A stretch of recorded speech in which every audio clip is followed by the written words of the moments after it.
కృపలే నీదే, నీ దయలే నీదే, క్షణమైన బ్రతుకలే నిలయా. నీ పైన అనవసరంగా ఎవరికి అధికారం అవ్వద్దు. నీ గుట్టు తెలియాల్సింది దేవునికి మాత్రమే. నీ స్థితి ఎరగాల్సింది దేవునికి మాత్రమే.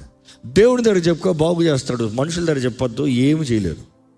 కానీ నిజమైన స్నేహం, నువ్వు ఏమనుకున్నా సరే, నేను నిన్ను ప్రేమిస్తున్నాను కాబట్టి, నువ్వు నా స్నేహితురాలు కాబట్టి, I will not compromise in this, I will tell what is the truth.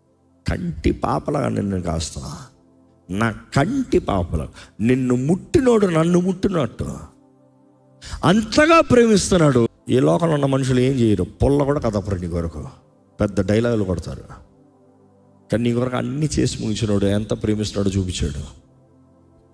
వాక్యం అనేక సార్లు ఆయన చెప్పుకుంటూ వచ్చాడండి, నిన్ను శాశ్వతమైన ప్రేమతో ప్రేమిస్తున్నాను, నిన్ను విడివక ఎడబాయక నిత్యం నీ తోడు ఉంటాను. ఇదిగో ఇక్కడ చెప్తున్నాడు, నా తండ్రి నన్ను ప్రేమించేలాగా నేను నిన్ను ప్రేమిస్తున్నాను.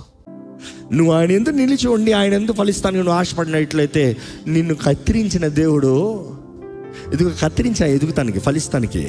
కానీ నువ్వు ఫలించినట్లుగా ఇదిగో నెక్స్ట్ నీ ఆశ ఏంటి అడుగు, నీ కోరిక ఏంటి అడుగు. ఎందుకంటే నీకు చేస్తానో నువ్వు ఫలించాలి. Love your neighbour as yourself. ఈరోజు love your neighbour as yourself అంటే సింపుల్ మాట చెప్తాను, నిజంగా మాట చెప్తా. రోడ్లో ఉన్న వాళ్ళందరినీ ప్రేమిస్తారు కానీ ఇంట్లో ఉన్న వాళ్ళని ప్రేమించారు. ఊళ్ళో ఉన్న వాళ్ళందరూ ప్రేమిస్తారంట, సొంత తల్లిదండ్రులను ప్రేమించారంట.